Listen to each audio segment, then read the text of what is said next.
Hello and welcome to this special edition of the Weekend Spectator. My name is Grace Reilly, and today we have a very special guest. Paul's not joining us this time, but instead we have a treat for you, Tim Goeglein, who is the Vice President of External and Government Relations for Focus on the Family, and formerly before that, he served as a special assistant to President George W. Bush and as Deputy Director of the White House Office of Public Liaison. It's such a pleasure to have him on today. We're going to be talking about his book, Faith, and why that's so important, especially in today's political climate. Thank you so much for joining me, Tim. It's a pleasure. Grace, it's really great to be with you and a real honor to be your guest. Absolutely. It's an honor to be speaking with you. Before we get into some of the ideas of your book and of just the way that the political climate has shifted, I would love to hear a bit about your faith background, if you don't mind, and kind of what brought you to faith or how you ended up where you are today. Because obviously, with Focus on the Family, that's the big part of your job, right? And even with your work in the White House, you were in charge of setting up some faith initiatives. So it would be great Yes. if you would just tell the audience a bit about that and about your background. Well, I was speaking last week and someone asked me a similar question. I was very honored by the question. And I said, I do write books. This is my fourth one, Stumbling Toward Utopia. But I said, as many books as I will write by God's grace, I'll probably never write a novel because I grew up in a very happy home. Uh, and what I meant by that is that I did. My father is still living. He's in his late 80s. He's my best friend. My mother is deceased, gone to heaven. We were very close. But I grew up in a really wonderful family in what I call the center of the universe, Fort Wayne, Indiana. And I grew up in a Christian home. I do not pretend for a moment that my faith in Jesus Christ is the faith of my father or my mother, although I do come from a Christian family. And I have sons of my own. My wife and I have sons of our own. And we realize that our faith cannot be the faith of our sons. We all come on that path individually. But there was a series of events in my young life which reconfirmed for me and categorically that Jesus Christ was the center of my life, was and is. And so whether it is in journalism, where I spent part of my life, most of my life, the center of it, working for what I call Julius Caesar, the federal government, 10 years working in the US Senate, nearly 8 years at the White House, and in senior positions there. And now for the last 16 years at Focus on the Family, all of it centered in Washington, D.C., and all of it, as a serious Christian. Faith and religion is the center of my life. It's Christ is the anchor, and everything else I pray. My marriage, family, parenting, my friendships, relationships, collegiality, even the way that I engage with people who categorically don't share my worldview. I try always to make my faith the center of it. Yeah, and that's so refreshing to hear. I have to say, I have a bit of a similar journey just in the sense, and it is of most Christians, but in the sense of it took me going to college to realize that my faith hadn't necessarily been my own growing up, that I'd kind of been going through the motions, even though I grew up in a Christian home. But once I was on my own in college, I realized wow, I don't really have a personal relationship with the Lord. I don't know the Lord. I'm not walking with him in that way. So, in a similar way, I realized that yes, my faith needed to be my own. And it's so important that faith and politics intersect. So, it's very, very refreshing to hear this story of someone who's involved in politics and trying to be the good there and in a kind of a sea of some of the bad. But in this, you ended up writing this book. Now you've written a Yes, few books before, but the new one, Stumbling Towards Utopia, kind of yes, covers the current campaign and how the mm, 60s and 70s, the radical revolution of social and moral um, practices changed. It would be yes. wonderful to just hear what brought you to writing this book and how you can compare it to the what we're seeing in the election today. You bet. I love that question. I'm going to take one step back because in my role at Focus on the Family, I travel about a third of the time. And whether I'm speaking to an ideologically left wing audience or an ideologically right wing audience or non ideological all the way, I hear a recurring question, which is how did we get into this mess? Where did it all come from? And after hearing this refrain for years, I thought to myself, I'm going to answer that question. And I began to do serious research. And every one of the answers that I found led back to the moral and social revolution of the 1960s and 70s. And so the immediate question, Grace, was where did the 60s and 70s come from? Yeah, Where and did this this is particularly interesting, especially obviously the show we usually have Paul Kengor, and he's done extensive research into the Marxist roots and how Yes, culturally that's impacted the United States and the West as a whole. So, especially considering that too, it's really interesting. I was struck by the fact, for instance, that most of the ideas that land in the 1960s are not what otherwise, important progressive historians have found. Most progressive historians say, well, you can really trace the so-called 60s to the murder of John Kennedy, to the murder of Bob Kennedy, to the murder of Martin King. And I think those are all, very important historical markers. But what I found in my research as a conservative is not that. What I found is that if you really want to understand the 1960s, and this is why I call it stumbling toward utopia, you have to understand that progressivism is ultimately about one big thing. It's about the perfectibility of man. Progressives believe in social engineering. They believe that you can use the instrument of government, the instrument of large institutions to fundamentally change human nature. They believe that very strongly. And of course, conservatives have precisely the opposite view. And what I found, for instance, is that most of what we think of as the social revolution of the 60s was really born in a handful of influential people at the turn of the 20th century. In other words, if you want to understand the radical nature of politics, all you have to do, frankly, is to look to the presidency of Woodrow Wilson. This was a very refined academic who, as president of the United States, was very open about the fact that he felt that the Constitution was outdated. He felt that the three branches of government were outdated. He felt that the United States of America, this will sound very familiar, should be run by experts, that we were really less citizens and, frankly, more subjects. And so, if you want to understand in part these monumental changes that begin to happen in the 60s in politics and public policy, look at Wilson, his connection to Franklin Roosevelt, and all the way to the Great Society and the presidency of Lyndon Johnson. The Great Society, which I write about at length in Stumbling Toward Utopia, is the penultimate progressive view that we can impact education for good. We can impact the natural nuclear family for good. And what we find is really busy as beaver social engineers that ruin American education. Really, it's a frontal assault on the natural nuclear family.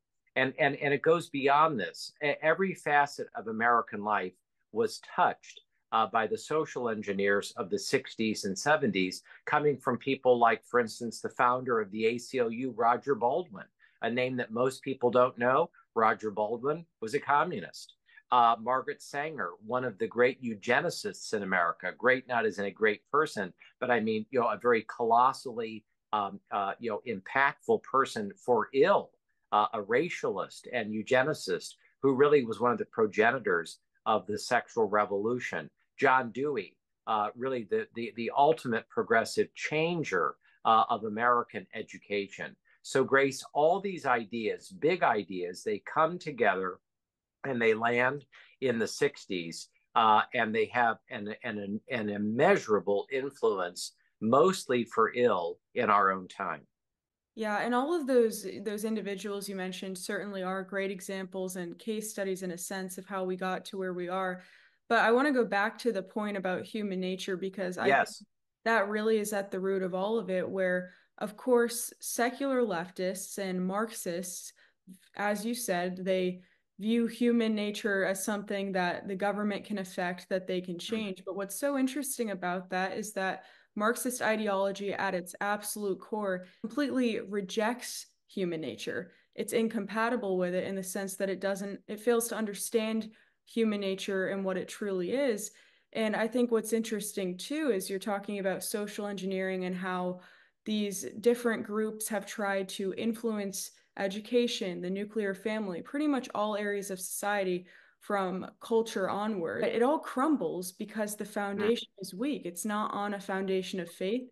It's not on a foundation of biblical truth, which is what our foundation is based in because it's the ultimate truth. And because of that, what we see is this mess, right? We're seeing the rotten fruits, in a sense, of this Marxist leftist ideology Yes. taking root. And that's something that I think about a lot. And I'm sure you do too, especially in writing this book, that if we want to see how these ideas work and how walking away from the faith really works in practice, we're kind of seeing what the end result is of it in a sense with the way that we're going. I'm very glad that you said that. That is such a rich part of this discussion, because one of the things that I demonstrate in Stumbling Toward Utopia is that it is impossible, left or right, non-ideologically, to understand the origin and the success of the United States of America without understanding that profoundly at our core, we are a religious republic. We are not a theocracy. We don't have a national church. You can be a great American if you are not a person of faith. I really believe all those things. But if you look at the pre-founding, the founding, uh, almost at every substantial chapter of American history leading up to and including the 1960s, it's impossible to understand without the floor of faith and religion as the animating, reality of the United States of America. It's in our architecture, it's in our Constitution, it's in our Declaration of Independence, it's in our classrooms, it's in the entire concept of the way that the founding fathers and mothers imagined America. This is true through the Civil War. It's true through Reconstruction. It is true through the 19th and 20th centuries. But what happens at the turn of the 19th to the 20th century is this rising reality of a kind of dogma of liberal secularism. It's nihilistic.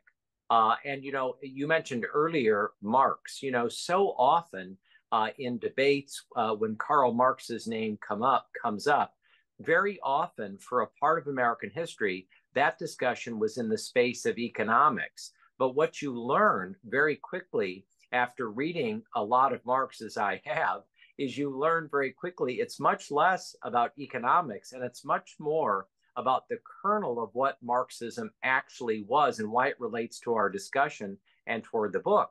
Because Marx is ultimately a proponent of the view that you can change human nature, that human nature is not fixed. And of course, the fundamental animating principle of conservatism is the imperfectibility of man, the fallen nature of man, that you can change styles, you can change any number of things, but you cannot change human nature. You have to ultimately be comfortable with the fact that there is no perfect institution. And America found a way to design a government, an education system, frankly, an entertainment field that were all very commodious to what we're speaking about. But in the 60s and then in the 70s, there is this, what I would call the American French Revolution. it's a real assault on our most deeply held principles and values in culture, and we are reeling from it even today. Yeah, absolutely. And you mentioned some earlier, but what are some of the parallels that you see stand out the most, especially as it compares to the election present day Mm, with Kamala Harris and Tim Walz? I can think of quite a few. The Constitution comment you made earlier especially mm. stands out. But obviously, it's a pretty unprecedented time. We've never seen such a radical ticket. We've also, I would argue, I mean, it's clearly an one that's in complete contrast to Christianity and Christian values, pointing to the family and the way that the left has just moved in a direction that is in favor of dismantling the nuclear family is something that seems kind of crazy just watching the way that this has all happened, especially starting in the 60s and 70s, as you've said. But Yes. what are your thoughts on that? Well, two thoughts, if I may. They're big ideas, but they also have the practical reality of experience. So I was in Phoenix, Arizona, very recently, and I was in a bit of a debate there with somebody who does not share, yours and my view on the fact that humans are made in the image of God, Imago Dei, that just by existing, people have dignity, and that we are duty bound to protect the innocent preborn. And in the debate, I raised the issue that since 1973 in Roe versus Wade, up to and including the time that we're in, that we in America have had over 65 million abortions. And my interlocutor was so disbelieving. She said that's completely untrue. I mean, she couldn't fathom that this procedure that she wouldn't even name. She kept using phrases like pro-choice and reproductive freedom and etc. The kind of euphemistic Orwellian language that really comes into the American idiom and discourse in the 1960s. And I said to her that the figures that I was citing were not pro-life institution figures. They were figures that came from a think tank and empirical data associated with the pro-abortion movement. I mean, these are real numbers. And so one of the things you find is moral relativism, that people can argue particular views unless truth, enters in. And as John Adams taught us, facts are stubborn things. A very great liberal, and I quoted this great liberal who's also in my book, but I quoted this great liberal in our debate, Daniel Patrick Moynihan. I said to her, everyone's entitled to his own opinions, but not everyone's entitled to his own facts. And the fact is, abortion is a gigantic reality in the United States of America. So so I think that that's one demonstrated reality in Stumbling Toward Utopia, which I get at. But I want to go to the one that you raised because I think it's far the bigger issue and the one that will outlast even this election season. And that is the issue of the Constitution. Because at the end of the day, American progressives overwhelmingly are uncomfortable with the United States Constitution. And they're making They, it more and more clear. They're being more and more bold about this stuff. absolutely, yes. There was a time. By the way, Grace, it wasn't very long ago. It wasn't like it was 100 years ago. I There was also feel like it wasn't long ago. I remember even just a few years ago, it was nothing yes, like it is now. You would not hear people on the left blatantly saying out in the open that they thought the Constitution was dangerous or even just some of the things that we hear about the family or about sexuality, stuff like that. You would not yes. see it in the same way that you do now, even about abortion. So things have changed dramatically over the past few years. They really have. And I'll tell you, someone once said that a politician believes that it's about the next election, and a statesman believes it's about the next generation. And regardless of the rubric that anybody adopts, I feel confident that the major domestic issue of our time in public policy is the one that you and I are discussing right now and derives directly, in part, for purposes of this discussion, from the narrative of Stumbling Toward Utopia, because I demonstrate in the book two big things. One, Woodrow Wilson, President of the United States, two-termer. He was uncomfortable with the American Constitution from the beginning of his presidency. He felt it was outdated. And he felt that we needed a new way forward, that the Constitution, as it was drafted, was really inadequate. And the second thing, and I mentioned it earlier, is the founding of the ACLU. Roger Baldwin, as a communist, it matters what the ACLU wanted to accomplish within the American legal system. And people rightfully said, wait a minute, how could we think about the law and the Constitution through this prism? But now we have arrived in the 21st century. And even in our first law schools, it is really jaw-dropping as a direct result of the radicalization of the law schools in the 60s and 70s about what young attorneys are being taught or not taught, even under the rubric of, in air quotation marks, of constitutional law.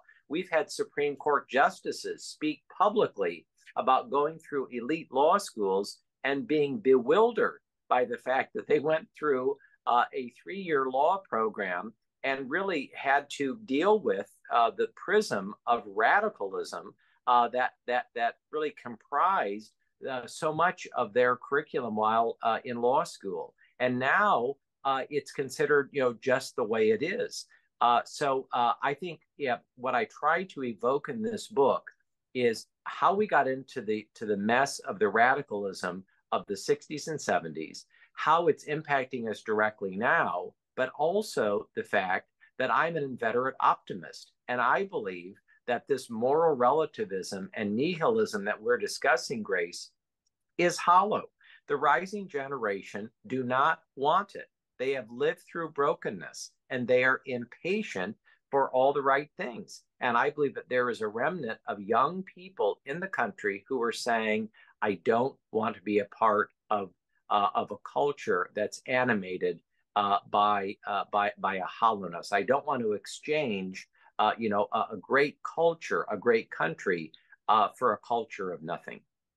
I think that's true. I mean, looking around my generation, I can see it. People are looking for meaning. They're looking for something to believe in. They're looking for the things that are missing in their lives that can only be Yes. filled with God and can only be filled with the things that you're talking about.